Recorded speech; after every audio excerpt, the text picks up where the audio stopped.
ನನ್ನ ಹೆಸರು ಶೋಭಾ ಮಣಿ ಅಂತ, ನೆಲಮಂಗಲದಿಂದ ಬಂದಿದ್ದೀನಿ. 1 ವರ್ಷದಿಂದ ನನಗೆ ತುಂಬಾನೇ ಕಾಲು ನೋವಿತ್ತು. ಒಂದು ಹೆಜ್ಜೆ ಎತ್ತಿಡೋಕ್ಕೂ ಆಗ್ತಿರ್ಲಿಲ್ಲ. ಡಿಸ್ಕ್ ಸ್ಲಿಪ್ ಆಗಿದೆ ಅಂತ ಹೇಳಿದ್ರು. ಅಲ್ಲಿ ಇಲ್ಲಿ ಟ್ಯಾಬ್ಲೆಟು, ಇಂಜೆಕ್ಷನ್ಸು ಎಲ್ಲ ತಗೊಂಡೆ, ಕಡಿಮೆನೇ ಆಗಿರಲಿಲ್ಲ.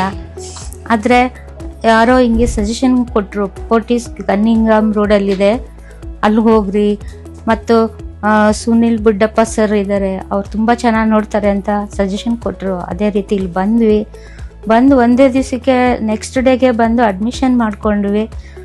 ಅದೇ ರೀತಿ ಟ್ರೀಟ್ಮೆಂಟ್ ತುಂಬ ಚೆನ್ನಾಗಿ ಕೊಟ್ಟರು. ಆಪ್ರೇಷನ್ನು ಆಯಿತು. ಈಗಾಗಲೇ 2 ದಿವಸ 3ನೇ ದಿವಸಕ್ಕಾಗಲೇ ನಾನು ನಡೆದಾಡ್ತಾ ಇದ್ದೀನಿ. ನನಗಿದ್ದಿದ್ದು ನೋವಲ್ಲಿ ನಾನು ನಡೆಯಲ್ಲ, ನಾ ಪರ್ಮನೆಂಟ್ ಆಗಿ ಇರಬೇಕಾಗತ್ತೆ ಮನೇಲೆ ಅನ್ನೋ ಥರ ಇದ್ದೆ. ಬಟ್ ಈಗ ಆ ಥರ ಇಲ್ಲ, ಚೆನ್ನಾಗಿದ್ದೀನಿ ನಾನು. ಬೇರೆಯವರು ಅಷ್ಟೇ ಧೈರ್ಯ ಮಾಡಿ ಮುಂದೆ ಬನ್ನಿ, ಈ ಹಾಸ್ಪಿಟಲ್ ಬಂದರೆ ನಿಮಗೂ ಒಳ್ಳೇದಾಗತ್ತೆ ಅಂತ ಅನ್ಕೊಂತೀನಿ.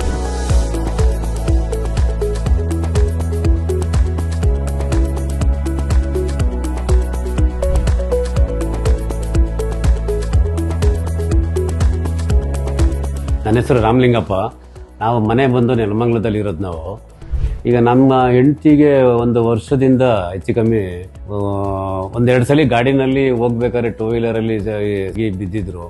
ಆ ಟೈಮಲ್ಲಿ ಸ್ವಲ್ಪ ನೋವು ಅಂತ ಹೇಳಿದ್ರು. ನಮಗೆ ಅದು ಏನು ಆಗಲ್ಲ ಬಿಡು ಅಂತ ನಾವು ಸುಮ್ಮನೆ ನೆಗ್ಲೆಕ್ಟ್ ಮಾಡಿದ್ವಿ. ಅವರು ಕೂಡ ಕೆಲವು ಅಲ್ಲಿ ಲೋಕಲ್ ಆಸ್ಪತ್ರೆಗಳಿಗೆ ಹೋಗಿ ನಾವು ಹೇಳಿದಾಗ ಕೆಲವು ಕಡೆ ಎಲ್ಲನೂ ಕೆಲವು ಟ್ಯಾಬ್ಲೆಟ್ಸ್ಗಳು ಕೊಡೋದು, ಇಂಜೆಕ್ಷನ್ ಕೊಡೋದು, ವಾಸಿ ಆಗುತ್ತೆ ಅಂತ ಹೇಳಿ ನಮ್ಗೆ ಇದು ಮಾಡಿದ್ರು. ಕಡೆ 1 ವರ್ಷದಿಂದ ನಮಗೆ ಅದು ಇನ್ನೂ ಜಾಸ್ತಿ ಆಗ್ತಾ ತುಂಬ ಹೆಚ್ಚಿಗೆ ಜಾಸ್ತಿ ಆಯಿತು. ಆಗ ನಮಗೆ ಭಯ ಆಯಿತು, ಏನಪ್ಪ ಇದು ಈ ಥರ ಆಗ್ತೈತೆ. ಅವರು ನಡೆಯೋಕ್ಕೆ ಆಗ್ದಂಗೆ ಆಗ್ಬಿಟ್ರು. ಮನೆಯಲ್ಲಿ ಎಲ್ಲ ಕೆಲಸ ಅವ್ರು ಮಾಡ್ತಿದ್ದಂಥವ್ರು ಒಂದು ಕೆಲಸ ಮಾಡೋಕ್ಕಾಗ್ದೇ ಯಾವಾಗಲೂ ಹೋಗೋದು, ಮಂಚದ ಮೇಲೆ ಮಲ್ಕೊಳ್ಳೋಕ್ಕೂ ಆಗ್ತಾ ಇರಲಿಲ್ಲ. ನಮ್ಮ ಸೊಸೈಟಿಯವರು, ನಮ್ಮ ಮಕ್ಕಳು, ನಮ್ಮ ಕುಟುಂಬದವರೆಲ್ಲ ಸೇರಿ ಇಲ್ಲ ನೀವು ಇದನ್ನ ಸ್ಕ್ಯಾನ್ ಮಾಡಿಸಿ, MRI ಸ್ಕ್ಯಾನ್ ಮಾಡಿಸಿ ಅಂತೇಳಿ ನಮಗೆ ಒಂದು ಸಲಹೆ ಕೊಟ್ಟರು. ನಾವು MRI ಸ್ಕ್ಯಾನ್ ತಗೊಂಡು ನಾವು ಎಲ್ಲೂ ಹೋಗಲಿಲ್ಲ. ಇಲ್ಲಿ ಪೊಲೀಸ್ ಕಮಿಷನರ್ ಆಫೀಸ್ ಹಿಂಭಾಗದಲ್ಲಿ ಕನಿಗಾಮ್ ರೋಡ್ ಇದೆ. ಕನಿಗಾಮ್ ರೋಡಲ್ಲಿ ಫೋರ್ಟಿಸ್ ಆಸ್ಪತ್ರೆ ಇದೆ. ಈ ಆಸ್ಪತ್ರೆಗೆ ನಾವು ಬಂದ್ವಿ. ಡಾಕ್ಟರ್ ಸುನೀಲ್ ಸಾರು ಬುಡ್ಡಪ್ಪ ಅವರು ತುಂಬ ಚೆನ್ನಾಗಿ ನೋಡ್ತಾರೆ ಅಂತ ನಮ್ಗೆ ಗೊತ್ತಾಗಿ ಅವ್ರ ಅಪಾಯಿಂಟ್ಮೆಂಟ್ ತಗೊಂಡು ಅವ್ರ ಹತ್ರ ನಾವು ಹೋದಾಗ ತುಂಬ ಭಯದಲ್ಲೇ ಒಳಗಡೆ ಹೋದ್ವಿ. ಅವರೆಲ್ಲ ಚೆಕಪ್ ಅವರೇನೇನೆ MRI ಸ್ಕ್ಯಾನ್ ನೋಡಿದ್ರು. ಮಲಗಿಸ್ಬಿಟ್ಟು ಅವ್ರಿಗೆ ಬಿಟ್ಟು ಇದರ ಕಾಲು ಬಿಟ್ಟುಗಳು ಈ ಥರ ಮಾಡಿ ನಿಮ್ಗೆ ಈ ಥರ ಆಗ್ತಾ ಇತ್ತು ಅಂತ ಎಲ್ಲನೂ ಇವ್ರಿಗೆ ಏನು ಆಗ್ತಾ ಇದೆ ಅನ್ನೋದನ್ನ ಇವ್ರಿಗೆ ಕೇಳ್ದೇ ಅವರು ಹೇಳಿದ್ರು. ನಿಮಗೆ ಆಪ್ರೇಷನ್ಗೆ ಹೋಗ್ಲೇಬೇಕಾಗುತ್ತೆ, ನೀವು ಆಪ್ರೇಷನ್ ದಯವಿಟ್ಟು ಮಾಡಿಸಿ ಬೇಗನೆ. ನೋಡಿ, ಅವ್ರು ಇಲ್ಲಿ ಒಳಗಡೆ ಬರ್ಬೇಕಾದ್ರೆ ತುಂಬ ನೀವು ಕೈ ಹಿಡ್ಕೊಂಡು ಒಳಗಡೆ ಬಂದಿದ್ದೀರಾ. ನೀವು ಅವ್ರು ನಡೆಯಕ್ಕಾಗ್ದೇನೆ ನಿಂತ್ಕೊಳ್ಳೋಕ್ಕೂ ಶಕ್ತಿ ಇಲ್ಲ, ಅಷ್ಟು ಅವರು ಇದಾಗಿದ್ದಾರೆ. ಯಾಕಂದ್ರೆ ಡಾಕ್ಟರ್ ಸುನೀಲ್ ಸಾರ್ ಧೈರ್ಯ ಕೊಟ್ಟ ಮೇಲೆ ಇವರು ಧೈರ್ಯ ಬಂದಿದ್ದು. ಆಮೇಲೆ ಬೆಳಗ್ಗೆ ಬಂದ್ರು, ಕರ್ಕೊಂಡು ಒಳಗಡೆ ಹೋದ್ರು.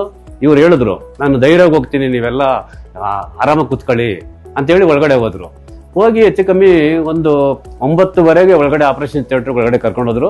ನಮ್ಗೆ 2:15 ಇವ್ರಿಗೆ ನಾನೊಬ್ಬನ್ನೇ ಒಳಗಡೆ ಬಿಟ್ರು. ಆಗ ಇವ್ರಿಗೆ ಮೆತ್ತಗೆ ಪ್ರಜ್ಞೆ ಬರ್ತಾ ಇತ್ತು. ಆಗ ಇವರು ತುಂಬಾ ಚೆನ್ನಾಗಿ ಮಾತಾಡ್ತಾ ಇದ್ರು. ಆಮೇಲೆ ಎಲ್ಲ ಹೇಗಿದೆ ನೋವು ಅಂತ ಅವರೇ ಡಾಕ್ಟರ್ ಸರ್ ಕೇಳಿದ್ರು. ಇವರಿಲ್ಲ, ಏನಿಲ್ಲ ಸರ್, ಈಗೆಲ್ಲ ಇದು ಮಾಡ್ಬೋದು ಹಾಗೆ ಅಂತ. ಅಲ್ಲೇ ಆಪರೇಷನ್ ಆಗಿ ಒಂದು 3 hours ಅಲ್ಲೇ ಇವರು ನಮ್ಗೆ ಅಲ್ಲಿ ರಿಸಲ್ಟ್ ಹೇಳ್ತಾ ಇದ್ರು. ನಮ್ಗೆ ಆಶ್ಚರ್ಯ ಆಯ್ತು, ಇವತ್ತು ಒಳ್ಳೇದಾಗಿದೆ ನನಗೆ ಅಂತ ಅಂದ್ಬಿಟ್ಟು ಇವತ್ತು ತುಂಬಾ ಅವರು ಖುಷಿ ಪಡ್ತಾ ಇದ್ದಾರೆ. ನನಗೆ ಅವ್ರ ಖುಷಿನೇ ನನಗೆ ಖುಷಿ. ಈಗ ಯಾಕಂದ್ರೆ ಅವ್ರ ಅವಶ್ಯಕತೆ ನಮ್ಮ ಮನೆಗೆ ತುಂಬಾ ಇದೆ. ಧನ್ಯವಾದಗಳು.